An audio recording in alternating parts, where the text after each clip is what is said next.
Welcome to Otaku Justin here, back with more Summer Anime 2023 coverage.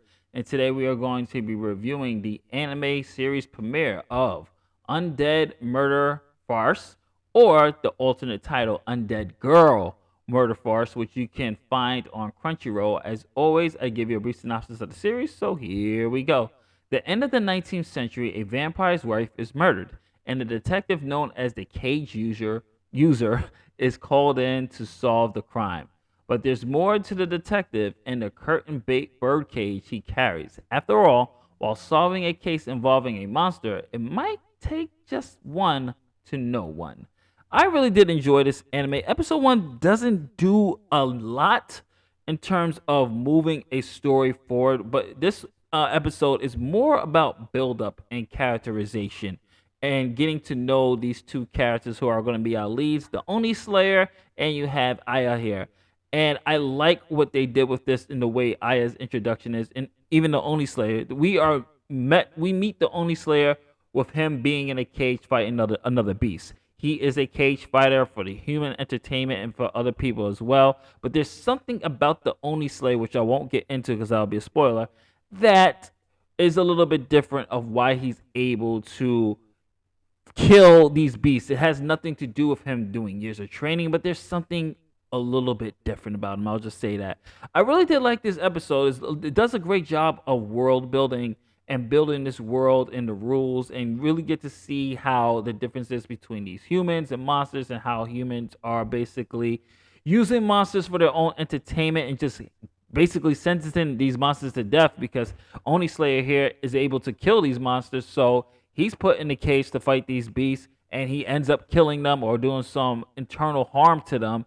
And I really did enjoy it. But what really makes this episode work is the characterization of these two main leads, and we also get to see a lot of that interaction between them. That's like, I would say 70% of the anime of this episode is the interaction between Aya and the Oni Slayer.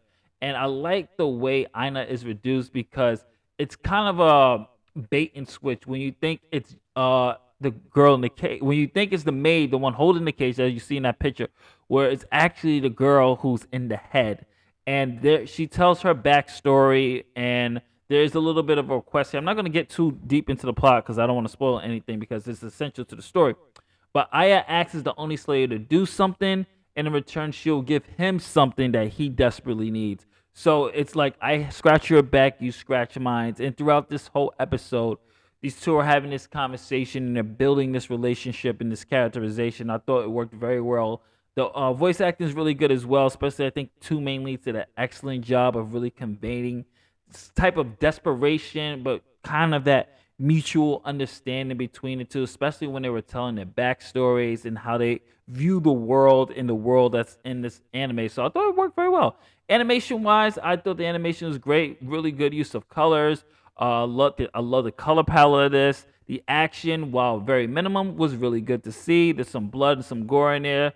Oni Slayer is a beast when it comes to the fighting. They spare no expense with it. Overall, and the music was done well as well. Keeps you engaged. I really did enjoy this anime, so as we always do, we give it a rating when it comes to these streaming services. You can catch this on Crunchyroll. So you have a watch it, you have a add to the list for later, or we have a skip it. I did enjoy episode 1, and I'm gonna recommend episode 1 to everybody. So you know what? We're gonna give this a watch it. Yes, there is not that much in terms of the overall plot, like I just read with the synopsis with investigation. I guess that's what's coming. But I will say that from the characterization standpoint, I thought they did a really good job of building this world and making you feel and connect with these characters. So I say let's go for it and watch it. This is Justin from Otaku.com. If you like what we do here, don't forget to like, share, subscribe. Hit that notification bell. What did you think of Undead Murder Farce or Undead Girl Murder Farce? Comment below. Let me know on episode 1. Is this something you're going to continue watching, or is this a add to your queue, or skip it? Let me know. Let's discuss it. Catch you on the next one. Peace.